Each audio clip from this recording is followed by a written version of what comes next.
잠언 17장 10절에서 12절 말씀입니다. 총명한 사람과 미련한 사람 하는 제목으로 오늘 또 말씀을 나누고 또 지혜를 얻도록 하겠습니다. 10절에서 12절 말씀까지 제가 받들어 읽겠습니다. 한마디 말로 총명한 자에게 충고하는 것이 매 100대로 미련한 자를 때리는 것보다 더욱 깊이 박히 있느니라. 악한 자는 반역만 힘쓰나니 그러므로 그에게 잔인한 사자가 보냄을 받으리라. 차라리 새끼 빼앗긴 고물을 만날지언정 미련한 일을 행하는 미련한 자를 만나지 말 것이니라. 아멘.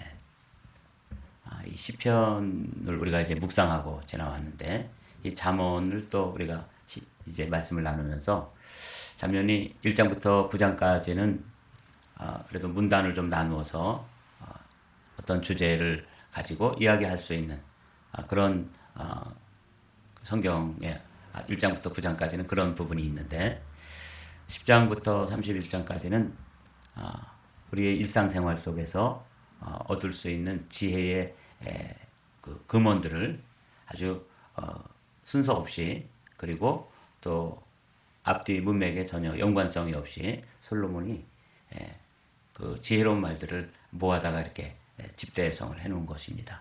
그래서 앞절하고 뒷절이 서로 연결이 안 되거나 또 이렇게 어떤 스토리를 만들어서 교훈을 얻기가 사실은 쉽지가 않아요. 그래서 이제 어떤 경우에는 한 절씩, 오늘은 이제 두세 절 이렇게 모았는데 사실 이 두세 절도 서로 어떤 그 교훈의 연관성 이런 것들을 함께 얻기가 쉽지 않습니다. 그리고 또 이것이 우리 삶 속에서 금방 경험하는 것들이기 때문에 이런 말씀을 또 뭐 깊이 이렇게 설명하지 않아도 우리는 그냥 우리의 삶의 경험 속에서 뭘 이야기하는지를 쉽게 알아낼 수가 있는 것이죠. 그래서 오늘은 10절의 말씀을 가지고 총명한 자 그리고 미련한 자, 이 총명한 자를 이제 지혜로운 자라고 볼 수 있고 지혜의 반대말이 이제 미련한 자죠. 이 잠언서는 총 주제가 지혜입니다. 그래서 어떻게 하나님의 자녀들, 구원을 받은 하나님의 사람들, 그리고 또 선민, 그리고 성민, 선택된 하나님의 자녀들과 거룩한 하나님의 백성이 된 사람들이 어떻게 이 땅을 살아가면서 지혜롭게 살 것이냐.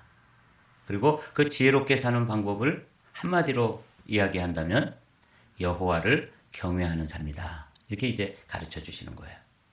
그러니까 오늘 우리가 말씀을 나누려고 하는 이 총명한 자도 지혜로운 자에 속하기 때문에 하나님을 경외하는 믿음의 삶을 사는 사람을 이야기하는 것이고 여기 이제 잠언에는 이 미련한 자는 이 지혜에 반대되는 개념으로 미련한 자에 대해서 또 반복해서 우리에게 교훈을 주시는데 이건 역시 우리가 생각하는 일반적으로 뭐 공부를 좀 못한다든지 또 지능이 좀 떨어진다든지 지식이 없다든지 이런 걸 이야기하는 게 아닙니다. 여기서 나오는 미련한 자도 동일하게 여호와를 경외하지 않는 거기서부터 나오는 자기 고집이라든지 그 미련함, 어리석음을 지금 이야기하는 거예요. 그래서 국어사전에 나오는 의미로 이 이야기를 받아들이면 사실은 이해하기가 쉽지 않는데 이것을 이제 잠언의 총 주제와 연관지어서 살펴보면 뭐가 지혜로운 삶이고 뭐가 지혜롭지 못한 삶이구나 하는 것을 이제 알 수 있게 됩니다. 그래서 잠언의 총 주제인 여호와를 경외하는 것 여기서부터 한번 다시 또 이 말씀을 살펴보아야 합니다. 한번 잠언 1장 7절의 말씀을 함께 읽어보도록 할까요? 시작. 여호와를 경외하는 것이 지식의 근본이오늘 미련한 자는 지혜와 훈계를 멸시하느니라. 네, 잠언의 큰 주제가 지혜라면 그 지혜라는 것은 뭐 학교 다닐 때 공부 잘하고 성적이 우수하고 어떤 지식을 습득하는 데 있어서 좀 다른 사람보다 좀 영민하고 빠르고 이런 걸 이야기하는 게 아니라는 걸 금방 알 수 있죠. 지혜라고 하는 것은 지혜의 가장 근본이 되는 것, 지혜의 시작이 되는 것, 지혜의 출발점은 어디라고 말씀하냐면 여호와 하나님을 경외하는 삶이다. 하나님을 두려워할 자로 알면서도 그분을 깊은 사랑으로 사랑하는 그런 삶의 자세를 여호와를 경외하는 것. 이걸 이제 잠언서 기자인 솔로몬은 지혜다 이렇게 가르쳐 주는 거죠. 그러니까 거기에 반대되는 개념으로 미련한 자는 여호와를 경외하는 삶이 아니라 어떤 삶이에요? 자기 자신을 믿는 삶이에요.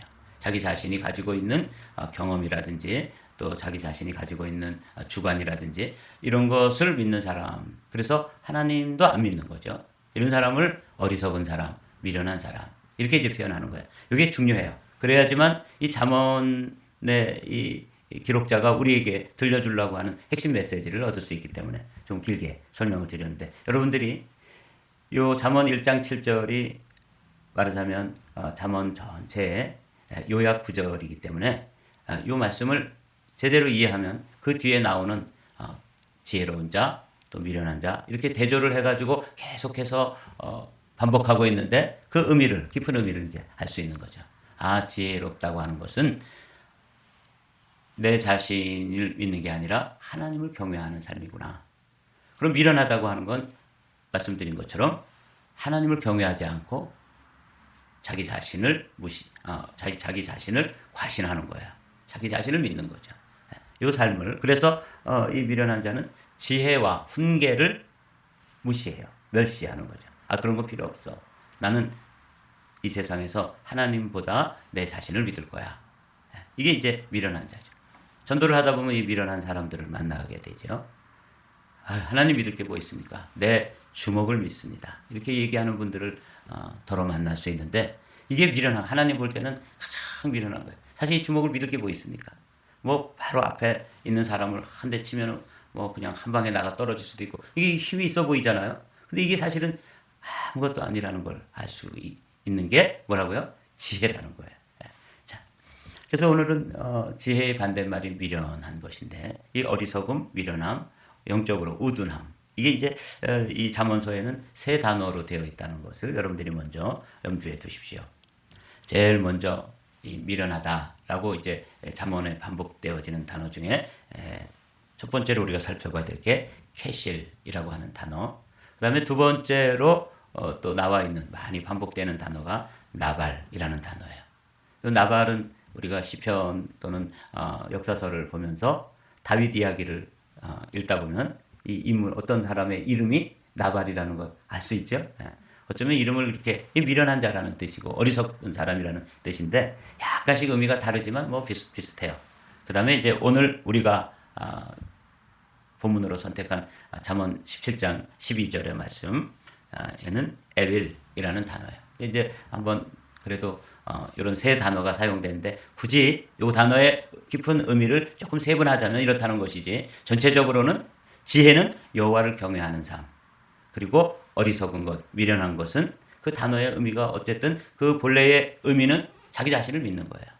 자기가 하나님보다 더 높아진 삶. 그래서 그것을 교만하다고도 하고 거만하다고도 하고 또 미련하다고도 하는 것입니다. 그러니까 이런 세 가지의 단어가 사용되었다. 캐실 한번 설명을 한번 읽어볼까요?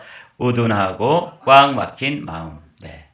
나발 영적 인식력이 인식할 수 있는 능력이 부족한 사람. 에윌 정신적으로 무례한 어리석음. 하나님을 대해서 그 하나님을 믿지 않고 자기 자신을 신뢰하니까 이런 사람들은 뭐 지적이 됐든지 정신적이 됐든지 영적이 됐든지 무례한 어떤 모습들이 나오는 거죠. 이 나발이라고 하는 인물이 다윗을 대하는 그 모습이 하나님을 경외하지 않기 때문에 그렇게 아나무인격으로 다윗을 대했던 걸 우리가 뭐 설명을 안 드려도 알 수 있는 거죠. 이게 이제 어리석음이에요.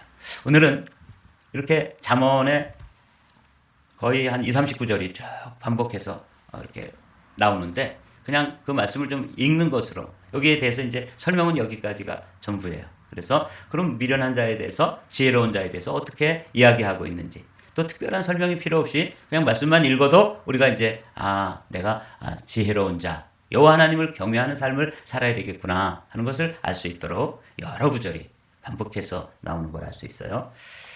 한번 살펴보죠. 잠언 10장 우리가 이미 살펴본 말씀인데 한번 읽어보죠. 마음이 지혜로운 자는 계명을 받거니와 입이 미련한 자는 멸망하리라. 네. 여기도 벌써 뭐 설명이 필요 없이 여호와를 경외하는 사람은 하나님 말씀에 내게 하나님 말씀이 주어지면 말씀이 이렇구나 그리고 자기를 내려놓고 말씀을 받아들이지만 미련한 사람은 어떻게 한다는 거예요? 그런 것들을 완고하게 거부하고 거절하니까 결국 그 길이 하나님 말씀을 받아들이지 않으니까 망하게 된다. 이렇게 이제 솔로몬은 우리에게 가르쳐주고 있는 것이죠. 같은 장 잠언 10장에 또 나와요. 우리 13절 말씀, 14절 말씀. 제가 13절, 여러분들이 14절 한번 읽어보도록 하겠습니다. 명철한 자의 입술에는 지혜가 있어도 지혜 없는 자의 등을 위하여는 채찍이 있느니라. 함께 지혜로운 자는 지식을 간직하거니와 미련한 자의 입은 멸망에 가까우니라. 계속해서 미련한 사람, 하나님을 경외하지 않고 하나님보다 자기 자신을 신뢰하고 자기 자신을 믿고 자기 자신이 하나님이 되어서 사는 사람을 미련하다. 그러는데 이 미련한 사람에게는 정해진 운명이 뭐예요? 망하는 것이다. 이렇게 이제 말씀을 하고 있습니다. 이 미련함이 벗어지는 게 얼마나 어려운지 제가 또 이 말씀을 이제 쭉 찾아가지고 파워포인트 작업을 하면서 생각을 하게 되는데 이 미련한 거는 좀처럼 벗어지질 않아요. 자, 한번 잠언 27장 22절 말씀 함께 읽어보죠. 미련한 자를 곡물과 함께 절구에 넣고 공의로 찌을지라도 그의 미련은 벗어지지 아니하느니라. 그러니까 솔로몬이 사람들 이렇게 많은 사람들을 대했겠죠. 그리고 이제 이 솔로몬의 지혜를 또 이렇게 배우기 위해서 스바의 여왕이라든지 이런 사람들이 외국에서부터도 그 지혜를 배우기 위해서 와서 대화를 하고 솔로몬의 지혜를 듣기를 원하고 그 가르침을 한 수 배우려고 찾아오기도 하고 그랬잖아요.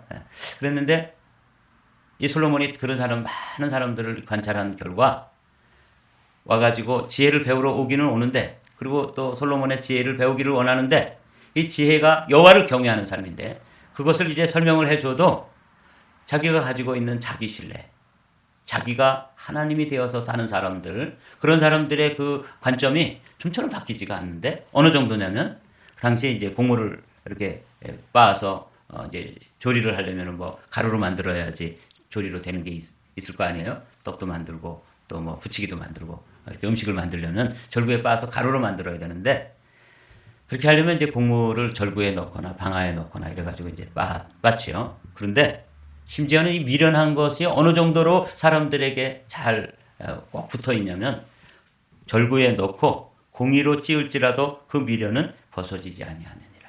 그래서 아주 절망이 느껴졌어요. 야, 내 안에 있는 이 미련함도 내 안에 있는 어리석음도 있을 거 아니에요? 제가 완벽한 사람이 아니니까.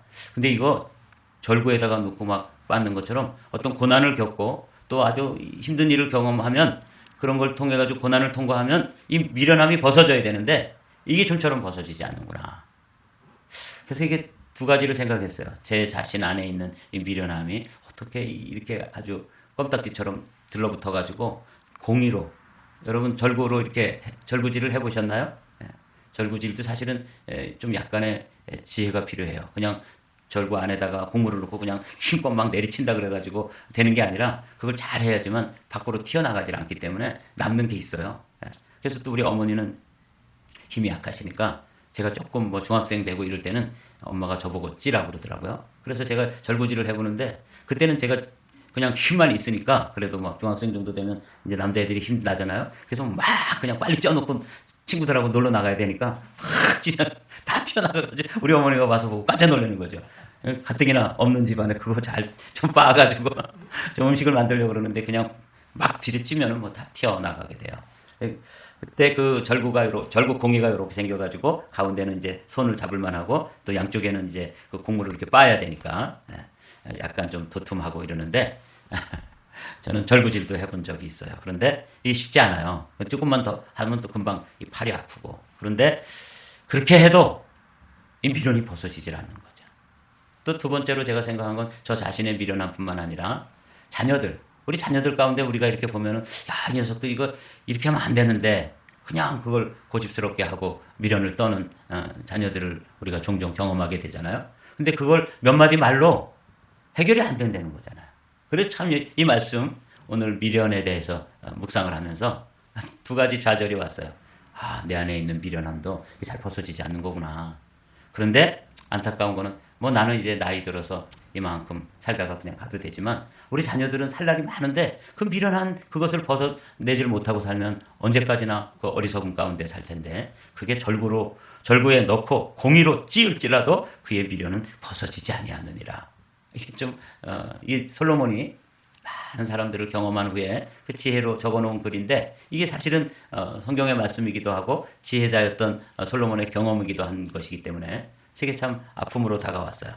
우리 애들 이렇게 보면서 설명을 해줘도 잘 깨닫지 못하고 이런 걸 보면서 이제 저희 마음속에 좀 좌절이 됐습니다.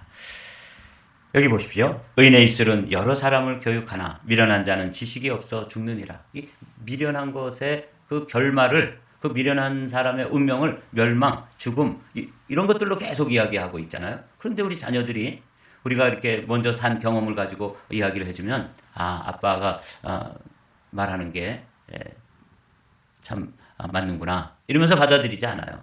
아빠가 뭘 알아?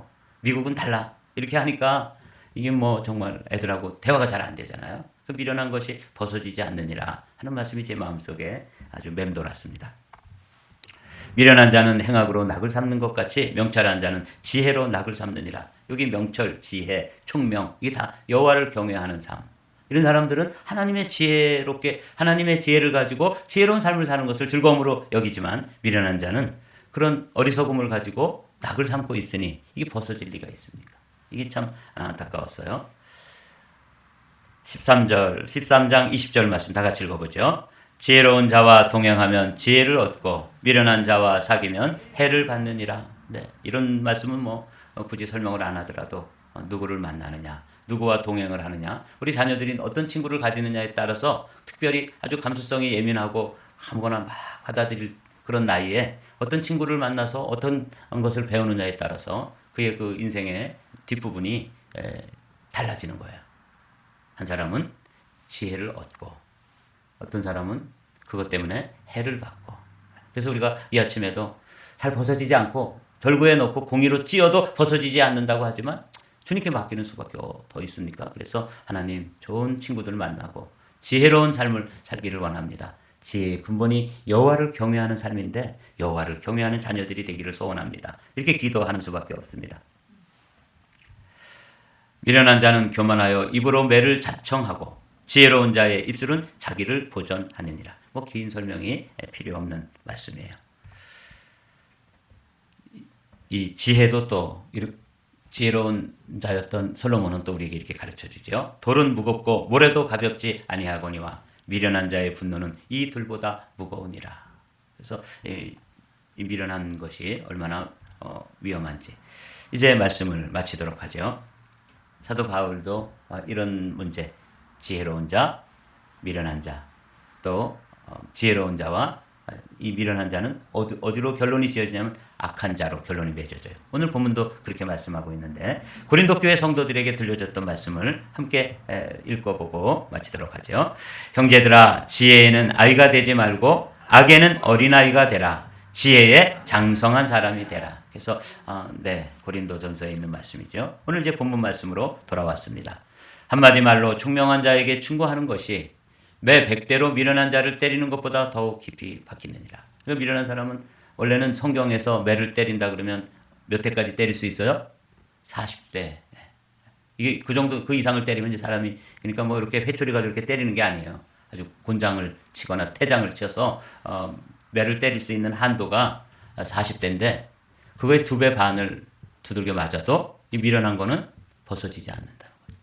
한마디 말로 하면 총명한 자는 그 말을 깨닫고 이거구나 이러지만 미련한 사람은 100대를 맞아도 그 미련한 것이 벗어지지 않는 것이죠. 그리고 이 미련한 것은 또 악한 것하고 연결된다고 그랬죠. 악한 자는 반역만 힘쓰나니 그러므로 그에게 잔인한 사자가 보냄을 받으리라. 12절 말씀이 아주 우리에게 인상적으로 다가오는 말씀인데 읽고 마치겠습니다. 차라리 새끼 빼앗긴 암곰을 만날지언정 미련한 일을 행하는 미련한 자를 만나지 말 것이니라. 그래서 오늘 아침에 우리는 또 이만큼 살았으니까 어쩔 수 없지만 우리 자녀들을 위해서 이 말씀을 좀 적용해 보면 아주 가슴이 답답해 와요. 여러분들도 여러분 가정의 자녀들을 위해서 이 아침에는 지혜로운 사람들, 지혜로운 친구들, 정말 하나님을 반듯하게 믿고 여호와를 경외하며 그 위에 지혜의 삶을 살아가는 그런 친구들을 만나면 그들과 동행하면서 지혜를 배울 수 있겠지만 우리 자녀들이 어떻게 만나다가 미련한 자, 하나님을 경외하지 않고 자기 자신을 믿는 그런 삶을 사는 친구들을 만나서 그 길로 같이 동행하다 보면 그게 전부인 것처럼 생각되어서 그의 삶이 결국 어리석은 자의 삶, 미련한 자의 삶으로 멸망하게 되고 그렇게 죽게 된다고 생각하면 정말 막 가슴이 찢어지는 것처럼 마음에 아픔이 다가왔습니다. 그러면서 미련한 자를 만나는 것은 새끼 빼앗긴 암곰. 그러니까 이 곰은 단순하고 우직하기 때문에 그 자기 새끼들을 사랑하는데 그 암곰이 새끼를 뺏겼어요. 그 다음에 이제 이 암곰에게는 베이는 게 있어요, 없어요? 없어요. 그 정도로 그냥 암곰이 흥분해가지고 이제 막 보이는 대로 막 찢고 닥치는 대로 막 물고 뜯고 그럴 텐데 여기 보니까 차라리 그 새끼 빼앗긴 암곰을 만나는 게 낫지 미련한 일을 행하는 미련한 자를 만나는 것은 이건 인생에 있어서 가장 불행한 일이다. 이렇게 가르쳐주고 있으니까 오늘 아침에 우리 자녀들을 위해서 함께 정말 너희와 너희 자녀를 위해서 울라 이렇게 말씀하셨으니까 이 아침에는 정말 자녀들을 가슴에 품고 깊이 기도하면서 한번 부르짖어보는 그런 기도의 시간이 되기를 기도하면서 여러분이 말씀을 묵상했습니다.